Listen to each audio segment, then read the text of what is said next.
Hello दोस्तों, जैसा कि आप सभी को पता है कि कोरोना से हम सभी कितने ज़्यादा परेशान हैं, हैरान हैं और साथ में बार-बार लॉकडाउन का जो फ़ेज़ है वो लगातार चलता जा रहा है। इसलिए हम सभी इस टाइम पर या इससे पहले भी मोबाइल और लैपटॉप का बहुत ज़्यादा यूज़ करते थे। अगर हम वर्क कल्चर के अंदर हैं या फिर हम स्टूडेंट्स हैं, फिर भी हम दोनों ही चीज़ों का सबसे ज़्यादा यहाँ पर यूज़ करते हैं। और इस वजह से दिन के अंतिम होते तक, यानी कि जब तक आप सोने के लिए जाते हैं तब तक आप देखेंगे कि आपको हेडेक होता है, इरिटेशन होता है, चिड़चिड़ापन आपका बहुत ज़्यादा बढ़ जाता है, आप बहुत ज़्यादा फ्रस्ट्रेट हो जाते हैं। तो इसके लिए सबसे ज़्यादा जो कारण है वो है आपका फ़ोन, यानी आपका मोबाइल फ़ोन और आपका लैपटॉप। अब इसके बिना तो आपकी ज़िंदगी चलेगी नहीं, क्योंकि अगर आप वर्क कर रहे हैं तो आपको यह चाहिए, स्टडी कर रहे हैं तो भी आपके चाहिए। तो आज मैं यहाँ पर आपको कुछ टिप्स दूँगी कि किस तरीके से आप एट द लास्ट अपने ब्रेन को रिलैक्स करते हैं और सबसे ख़ास तौर से अपनी आँखों को क्या कर सकते हैं, आराम पहुँचा सकते हैं। क्योंकि आँखों से ही आप ये सारी चीज़ें देख पा रहे हैं और आँखों के ऊपर ही सबसे ज़्यादा नेगेटिव इफ़ेक्ट यहाँ पर पड़ता है। तो नंबर फर्स्ट, सबसे पहले तो आपको रहना है हाइड्रेटेड। आप जितना ज़्यादा पानी पीजिए, क्योंकि गर्मी का टाइम है, इम्यूनिटी बूस्टअप के लिए और ब्रेन को रिलैक्स करने के लिए, खुराक पानी देने के लिए पानी की बहुत ज़्यादा आवश्यकता है। तो आँखों में ड्राइनेस ना हो और आपका ब्रेन एक्टिवली काम कर सके और ऑक्सीजन बहुत ज़्यादा पहुँचे, इस वजह से रूल नंबर फर्स्ट कि आपको हाइड्रेटेड रहना ही होगा।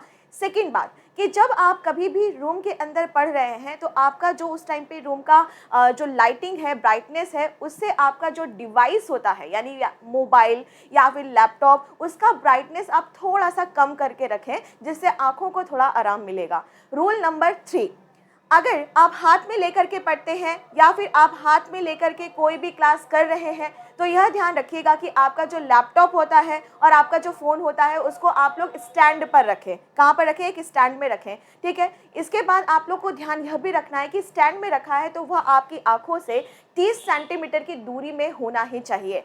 आप लोगों ने पढ़ा होगा कि कोई भी ऑब्जेक्ट को, कोई भी वस्तु को अगर आपको साफ सुथरा देखना है तो 25 सेंटीमीटर की दूरी होना बहुत ज़्यादा ज़रूरी है। लेकिन मैं यहाँ पर आपसे कहूँगी कि 30 सेंटीमीटर की दूरी आप रखिए, क्योंकि कोई भी डिवाइस बहुत ज़्यादा विकिरण यहाँ पर निकालती है। इसके बाद सेकेंड जो मेरा रूल है वो है 20-20-20, यानी कि जब भी आप 20 मिनट लगातार पढ़ाई कर रहे हैं, लगातार लिख रहे हैं या अपने डिवाइस से कुछ भी आप देख रहे हैं या नोट कर रहे हैं, तो हर 20 मिनट के बाद आप लोग 20 मिनट का वेट, मतलब 20 मिनट का रिलैक्स आप करिए, थोड़ा सा वेट आप करिए और आप 20 मिनट दूर रखी हुई कोई भी चीज़ है, अगर 20 फीट की दूरी में कोई भी चीज़ रखी हुई है तो उसको देखने की कोशिश करिए कि कहीं आपको धुंधला तो नहीं दिखाई दे रहा है। आप थोड़ा बालकनी में घूम सकते हैं, जूस पी सकते हैं या फिर अपने मम्मी पापा से या अपने साथियों से इस दौरान थोड़ी सी हल्की फुल्की बात कर सकते हैं और इससे आप लोगों की आंखों को बहुत ज़्यादा यहाँ पर रिलैक्स मिलेगा। नेक्स्ट जो पॉइंट है वो ये कि कम से कम 6 से 7 घंटे की स्लीप आपको लेना बहुत ज़्यादा ज़रूरी है। आजकल क्या होता है कि रात में हम 2-2 3-3 बजे तक जगते हैं, सुबह हमें उठ करके दूसरे काम करने पड़ जाते हैं, क्योंकि माता पिता के साथ रह रहे हैं तो जल्दी जगना ही पड़ता है।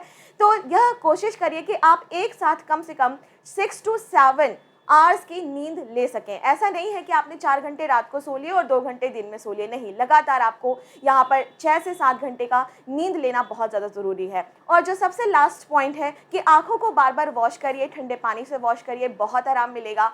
इसके साथ आप गुलाब जल की जो रोज़ वाटर होता है उसके कुछ ड्रॉप्स आप आँखों में डाल सकते हैं। शुद्ध शहद अगर मिल जाता है तो ये तो सबसे बेस्ट है, शुद्ध शहद आप अपनी आँखों में डाल सकते हैं और फिर पानी से उसको आप वॉश कर सकते हैं। और साथ में आई ड्रॉप्स, अगर आपकी आँखों में ज़्यादा ही स्ट्रेन है, ज़्यादा ही दर्द महसूस हो रहा है, जलन महसूस हो रही है, तो आप डॉक्टर से परामर्श के साथ क्या कर सकते हैं, कुछ आई ड्रॉप्स लिखवा सकते हैं और उसका यूज़ कर सकते हैं। कभी भी अपने मतलब से जाकर के मेडिकल शॉप से कोई भी आई ड्रॉप ना लीजिए, अपने डॉक्टर से ज़रूर आप लोग परामर्श करिए। अगर आपको इसके अलावा कोई और पॉइंट्स या टिप्स पता है अपनी आंखों को रिलैक्स करने के लिए तो नीचे कमेंट बॉक्स में ज़रूर डालिए और मेरे साथ ऐसे ही मुस्कुराते रहिए, हंसते रहिए और साइंस 7 चैनल से जुड़े रहिए। Thank you so much, take care, bye bye.